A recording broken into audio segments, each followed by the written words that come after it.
오늘 우리가 맥주감사주일을 맞이하였습니다. 맥주감사주일은 잘 아시는 것처럼 보리와 밀을 추수한 것에 대해서 감사하는 절기입니다. 성경에는 두 번의 감사절기가 있어요. 첫 번째는 맥주감사절기입니다. 이때는 이제 봄 추수, 보리와 밀을 추수한 것을 감사하는 절기이고요. 그리고 마지막에 장막절이란 절기가 있죠. 수장절이라고도 합니다. 그때는 가을의 열매를 추수하는 절기예요. 그래서 그 가을 열매를 다 추수해서 창고에 드린다 해서 수장절이다 그렇게 부릅니다. 그래서 이 두 번의 절기는 다 감사의 절기라고 말씀드릴 수 있습니다. 그래서 오늘 우리가 감사의 마음에 대해서 잠시 오늘 생각해 보려고 합니다. 오늘 본문에는 한 여인이 등장하고 있습니다. 그 여인은 죄를 지은 여인이라고 오늘 누가복음은 그렇게 우리에게 말해주고 있어요.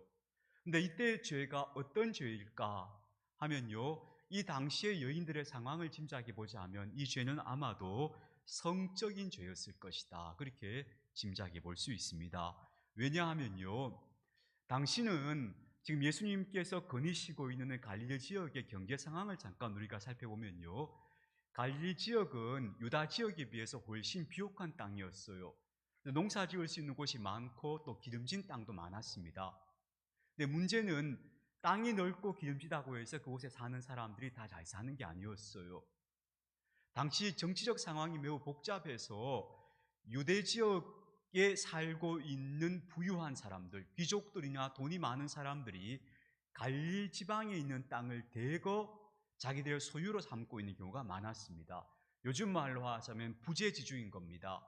농사 짓지 않으면서 땅만 많이 소유하고 있는 사람들, 그런 사람들이 주로 갈릴리에 있는 농지들을 많이 소유하고 있었어요.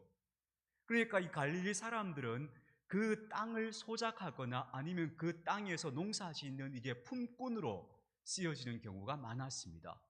정작 넓고 기름진 땅에 살고 있지만 그 땅의 주인들은 아닌 거예요. 갈릴리 사람들은 대부분. 당시에 정치적 상황들이 이런 문제들을 만들어냈던 거예요. 당시에 세금이 가혹했거든요. 근데 그 가혹한 세금을 감당할 수 없으면 땅을 빼앗기는 거예요. 그렇게 빼앗겼던 땅은 또 여러 경로를 통해서 부유한 사람들의 손으로 들어가는 거예요. 그러면 이제 그 사람들은 거대 지주가 되고 땅을 빼앗긴 사람들은 그 땅에서 자기 몸을 팔아야 먹고 살 수 있는 존재로 전락하고 마는 거예요. 그래서 예수님의 비유 가운데 품꾼의 비유가 많이 나오는 이유는 그 시대의 경제 상황을 반영하고 있다 그렇게 보시면 됩니다. 그러니까 빈부격차가 심하고 이런 사람들, 일반적인 백성들은 살아가는 것이 되게 고달팠던 그런 시절이었다고 말할 수 있습니다. 거기다가 여성들의 삶은 더 힘들었습니다. 당시에는 아주 강력한 가부장제 사회였죠. 그러니까 남성 외에는 여성들은 사람의 명수에도 서주지 않았던 그런 시절입니다. 근데 만약에 이 여성들이 남편을 일찍 잃어버린다거나 아니면 그 여성의 노후를 보장해 줄 수 있는 자녀가 없을 때는 그 삶이 정말로 막막해지는 거예요. 남자들은 몸이 있으면 가서 품꾼으로라도 사용할 수 있지만 여성들은 품꾼으로도 안 써주는 거예요. 거기다가 사회적 활동들이 다 차단되어 있으니까 만약 여성들이 경제 활동을 해야 한다면, 자기 스스로 먹고 살아야 한다면 그 여성들이 가지고 있는 자산은 자기 몸밖에 없는 경우예요. 그럴 때 그 몸을 이용해서 말하자면 생계를 유지할 수밖에 없는 그런 상황이 갈릴리 지역에서는 아주 허다하게 발생했다고 봐요. 그래서요, 공식적으로 유대 사회에는 매춘이 존재하지 않았다고 말해요. 근데 실제로는 많이 존재했어요. 그게 뭐였는가 하면 바로 아무런 생계 수단을 갖지 못한 여성들이 최후의 수단으로 선택하는 일들이 바로 그런 일들이었다고 보고요. 성경에서 죄인이라고 여성이 규정되는 경우는 그런 경우가 많을 것이다 라고 보는 겁니다. 자, 그런데 오늘 우리가 읽은 말씀에서 이 여인은 아마도 막달라 마리아일 것으로 보여요. 왜냐하면 8장 2절에 가면요, 이 7장이 끝나고 8장에 가면은 예수님을 따르던 여인 중에 막달라 마리아라는 여인의 이름이 제일 먼저 등장해요. 그래서 이것이 이 7장의 사건과 연관성이 있을 것이라고 보는 겁니다. 그래서 이 7장에 나오는 이 죄 많은 여성은 막달라 마리아였을 것이다 그렇게 봐요. 근데 막달라 마리아에 대해 설명하면서 이렇게 말합니다. 7 귀신이 들렸다가 예수님께로부터 노임을 받은 사람, 해방된 여성이라고 말해요. 그러니까 7 귀신이 들렸다는 건 그 여성의 내면이 심각하게 분열되어 있는 아주 깊은 상처를 입은 그야말로 갈기갈기 찢겨진 영혼을 가진 여성이었다는 걸 말하는 거죠. 그런 기막힌 사연을 가진 여성이었으니까 아마도 이 여성이 오늘 본문에 등장하는 바로 그 여성일 것이다, 그렇게 보는 겁니다. 어쨌든 이 여성은 한 바리새인의 집에서 식사하고 계시는 예수님께로 다가옵니다. 그리고는 예수님의 앞으로 나아갈 엄두를 못 내는 겁니다. 그래서 예수님의 등 뒤로 가서 눈물을 흘립니다. 그러면서 그 눈물로 예수님의 발을 적십니다. 얼마나 울었는지 그 눈물이 예수님의 발을 적시는 거예요. 그랬더니 그 여인이 긴 머리카락을 풀어내립니다. 그리고 자기 머리카락으로 예수님 발을 막 닦는 겁니다. 이거는 닦을 수건이 없어서 그렇게 한 게 아닌 것 같아요. 이 여인이 자기 몸으로 보여줄 수 있는 지극한, 말하자면 어떤 간절한 마음, 지극한 마음을 그렇게 표현하고 있는 것으로 보여요. 그렇게 예수님의 발을 자기의 머리털로 닦고 나서는 그 여인이 가지고 온 값진 향유를 깨뜨려서 그 예수님의 발에 부어드렸다는 거예요. 보통 향유는 발에 붓는 게 아니에요. 머리에 붓거나 몸에 붓는 거예요. 그래서 사람들이 귀한 손님이 오면 향기 나는 기름을 그 머리에 발라주는 거예요. 그게 손님을 대접하는 방식이거든요. 근데 이 여인은 그 기름을, 그 값비싼 향유를 예수님 머리나 예수님 몸에 부어드릴 용기가 없었던 거예요. 아니면 이 여인이 이런 생각을 했을지도 몰라요. 나 같은 미천한 여인이 감히 어떻게 그분께 이 기름을 부어드릴 수 있겠는가 해서 예수님의 발에 부어드린 것 같아요. 그렇게 그 여인이 예수님 앞에서 지극한 모습을 보인 겁니다. 여인의 남대없는 등장과 이 당황스러운 행동은 이 여인의 마음을 담고 있다고 봐야겠죠. 그러니까 그 자리에서 함께 식사하던 사람들이 다 당황한 겁니다. 아, 저런 여인이 이 자리에 출연했다는 것도 불쾌한 일인데 그 여인이 예수님 앞에 와서 눈물을 대성통곡을 하고 머리털을 가지고 발을 닦고 거기다가 향유를, 그 값진 향유를 발에 부어버리니까 그 난데없는 행동이 너무 당황스러웠던 거예요.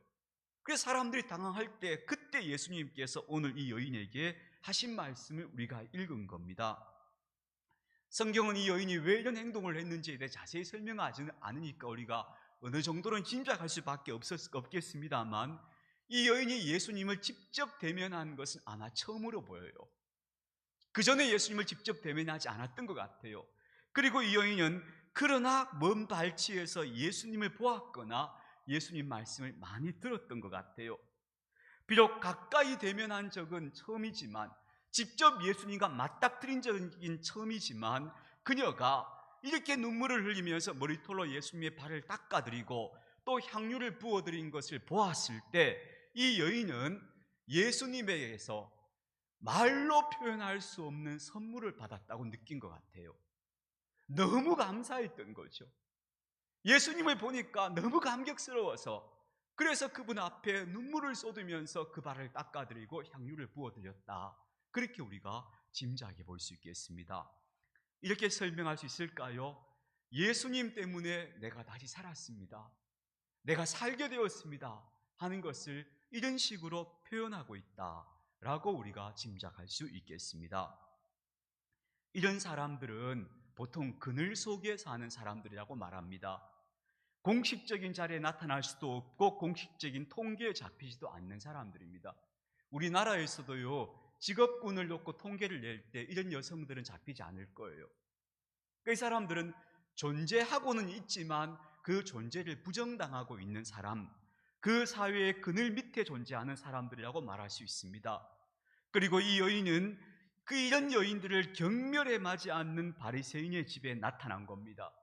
그리고 그 식사 자리에 나타나서 이토록 간절한 몸짓으로 자신의 마음을 표현했는데 저는 그 마음이 정말 지극한 감사의 마음을 표현한 것이었다, 그렇게 볼 수 있다고 생각합니다. 지극한 감사를 이런 마음으로 표현했다 하는 것이죠. 그래서 오늘 이 여인의 감사를 보면서 이 여인이 표현하는 이 감사의 마음, 그의 눈물과 머리털과 입맞춤과 향유로 표현된 이 감사의 마음이 어디서부터 기원했을까? 아마도 그 여인은 예수님을 통해서 자신도 이 세상의 그늘진 곳에 존재하고 있기 때문에 아무도 존재한다는 것을 인정하지 않는 그 자신도 하나님의 자녀라는 것을 예수님이 확인시켜 주었기 때문이 아니었을까, 그렇게 짐작해 보게 됩니다. 이런 일들은 비단 이 여인뿐만 아니라 많은 사람들에게 공통적으로 일어났던 일이었기 때문이지요. 그래서 오늘 저는 여기서 두 가지를 여러분과 함께 나누고 싶은데요, 일반적인 감사 이야기에서 이 여인의 이야기를 통해서 우리가 좀 확인하고 싶은 게 있는데, 첫 번째는요, 이 여인의 삶은 그 이후로 극적으로 변화하게 됩니다. 우리는 앞서 이 여인이 바로 막달라 마리아였다고 짐작한 바 있습니다. 이 여인이 이렇게 예수님을 통해서 그녀의 삶이 완전히 달라지게 됩니다. 오늘 예수님께서 이 여인에게 그렇게 말씀하셨죠. 이제는 네 죄가 다 사함받았고 너는 구원받았다 라고 말씀합니다. 그러니까 과거의 너는 이제 다 지나갔다, 너는 이제 새로운 사람이 되었다라고 선언해 주시는 겁니다. 정말로 이 여인의 삶은 그때부터 완전히 다른 길을 걸어가게 됩니다. 결국 이 여인은 나중에 예수님이 부활하실 때 그 부활의 첫 번째 증인이 되는 자리까지 나아가게 됩니다. 그 첫 번째 증인이 바로 막달라 마리아였던 것이지요. 오늘 예수님께로 이 간절한 눈물의 감사를 예수님께 드렸던 이 여인은 그때부터 전혀 다른 사건으로, 다른 삶으로 나아가게 되는데, 그래서 우리는 이렇게 정리할 수 있습니다. 진실한 감사는 우리의 삶을 바꾼다라고 말할 수 있습니다. 우리가 정말로 진실하게 하나님께 감사한다면 그 진실한 감사는 우리의 삶의 방향을 바꿔놓을 것이다, 그렇게 정리해 볼 수 있겠습니다. 저는 이 대목에서 이 말씀이 생각났습니다. 민수기에 나오는 말씀이죠. 가데스 바네아라는 곳에서 있었던 사건입니다. 이스라엘 백성들이 가데스 바네아라는 곳까지 진출을 해서 거기서 12명의 정탐꾼을 가나안 땅으로 보내지요. 그런데 그때 다녀온 정탐꾼 가운데 10명이 대단히 부정적인 보고를 합니다. 그 땅에 가면 우리 다 죽습니다, 이런 식으로 보고를 해요. 그랬더니 그 백성들이 그 보고를 듣고는 막 탄식하고 원망을 합니다. 막 울고불고 원망하고 하나님을 막 원망하는데, 그때 하나님의 음성이 모세에게 이렇게 들려옵니다. 내가 내 귀에 들린 대로 너희들에게 그대로 하겠다, 이렇게 말씀하셔요. 정확하게 이런 말씀입니다. 너희 말이 내 귀에 들린 대로 내가 너희에게 행하리니, 이렇게 말합니다. 그러니까 이제 하나님께서 그들 앞에서 펼쳐내시는 그들의 삶은 뭐가 되는가 하면 그들의 입에서 나왔던 말대로 된다는 겁니다. 그게 그들의 삶이 될 거라고 하나님께서 엄중하게 말씀하시는 거예요. 이게 여러분 우리가 귀담아 들어야 할 이야기인 것 같아요. 우리 입술에서 나오는 말이, 그 말이 앞으로 우리가 살아갈 펼쳐질 삶의 내용이 될 수 있다는 겁니다.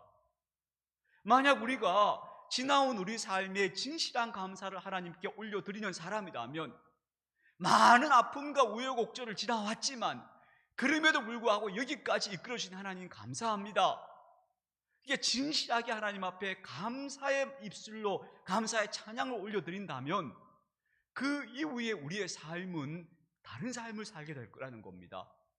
그러나 우리가 감사가 아니고 원망과 탄식의 그런 말을 우리 입술에 담고 있다면 우리의 삶은 우리 입술에서 나온 말이 또 그대로 펼쳐지게 될 거라는 거예요.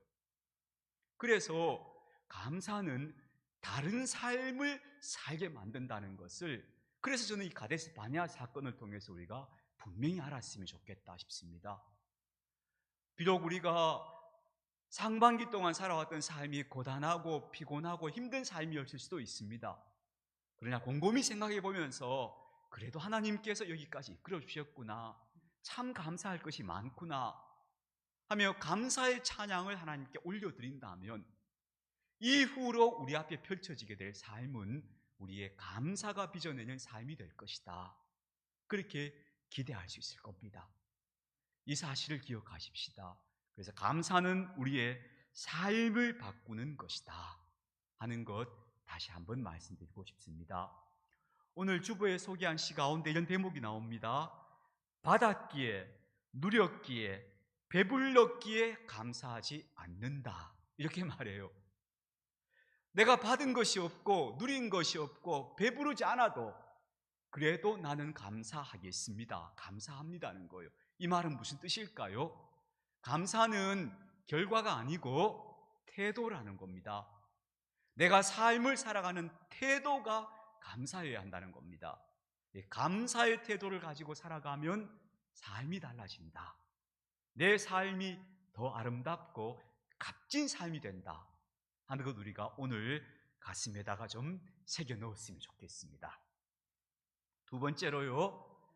근데 이 감사라는 것이 그리 단순하진 않은 거죠. 생각해 보십시오. 우리가 만약 둘러 앉아서 여러분 감사할 제목을 한번 나누어 봅시다 하면 여러분이 내가 뭘 감사해야 되지? 이렇게 막막해지는 순간들이 가끔 있죠. 보통 우리가 이런 건 감사하게 되죠. 예컨대 누구나 눈에 보이는 감사가 있습니다. 내가 건강이 좋지 못했는데 몸이 건강해졌습니다. 그럼 당연히 감사하겠죠. 그리고 또 내가 하고 있던 일들이 잘 되어졌습니다. 감사하겠죠.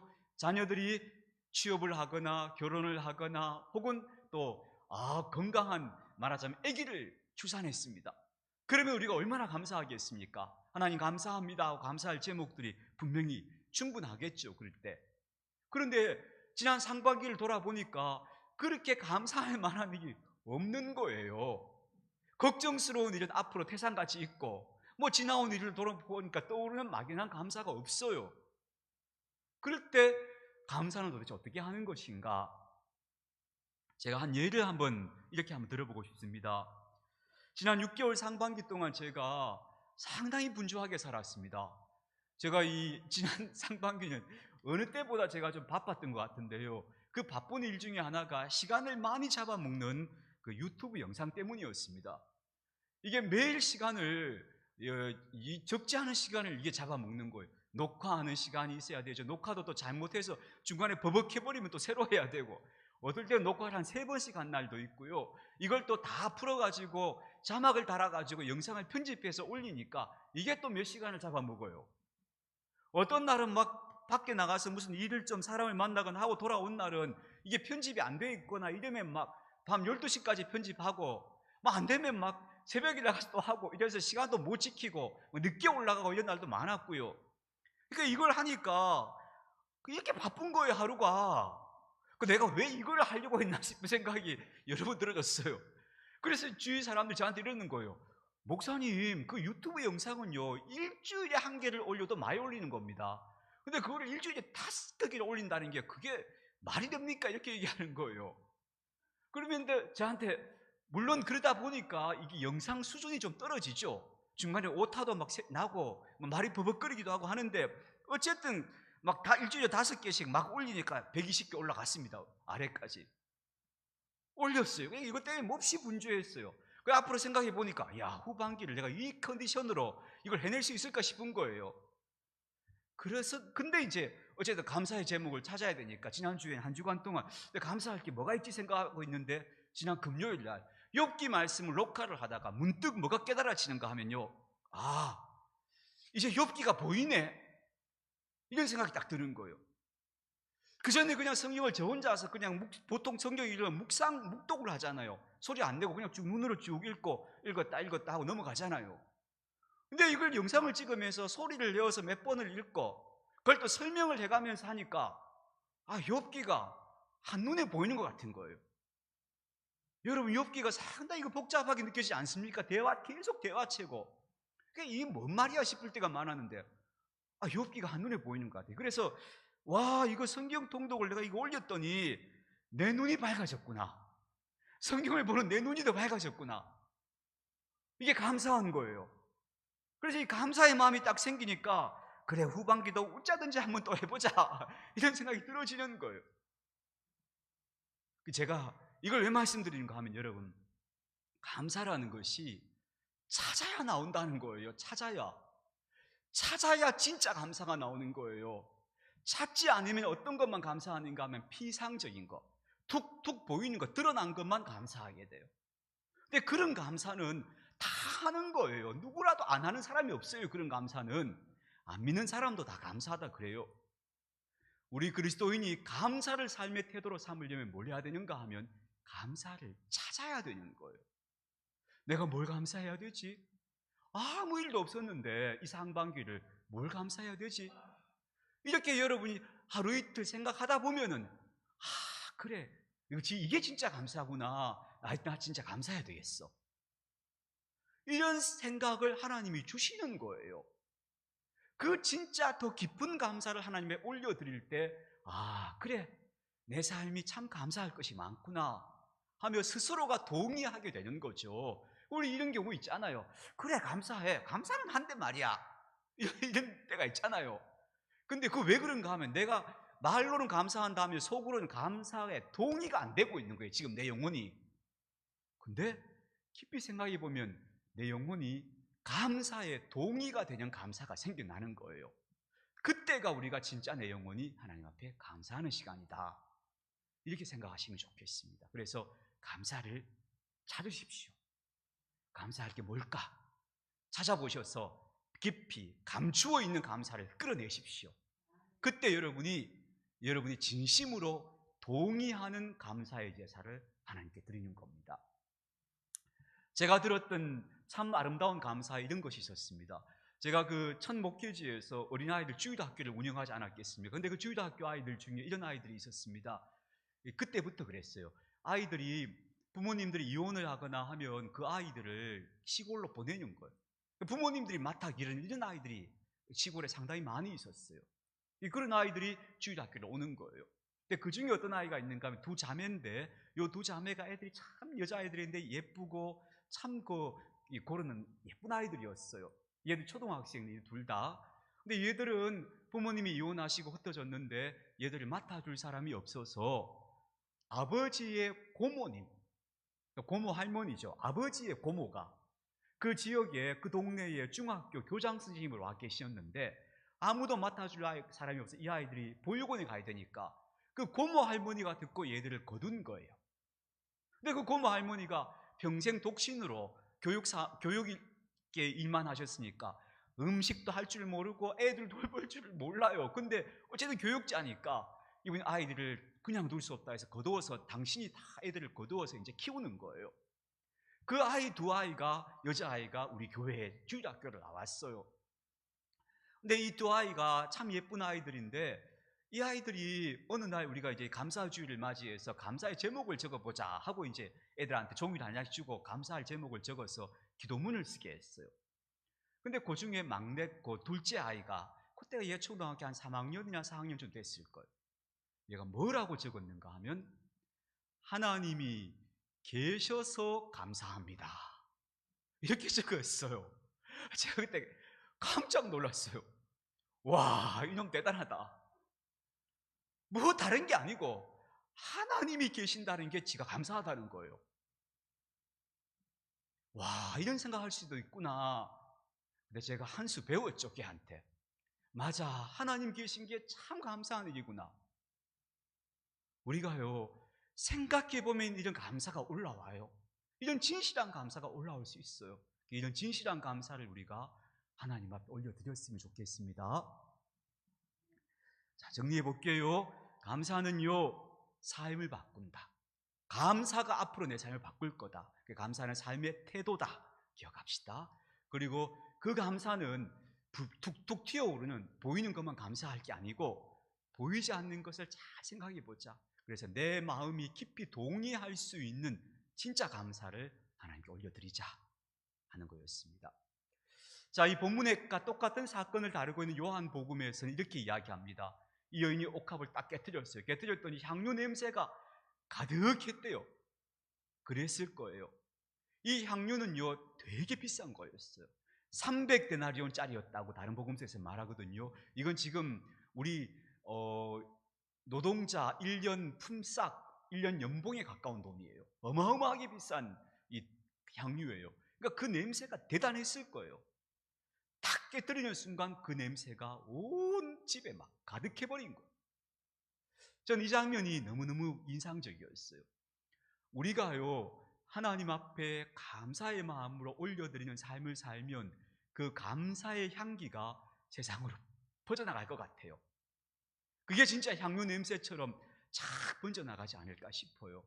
그리스도인의 가장 아름다운 삶의 모습 가운데 하나는 감사하는 것이다. 감사의 향기를 세상에 퍼뜨리는 것이다. 그게 아마도 복음 전하는 또 다른 방법이 되겠죠. 그래서 감사는 삶의 태도이고, 그리고 내가 깊이 동의하는 진짜 감사는 묵상 속에서 나온다. 찾아야 나온다. 그래서 그런 감사를 하나님 앞에 올려드리는 저와 여러분이 되었으면 좋겠습니다.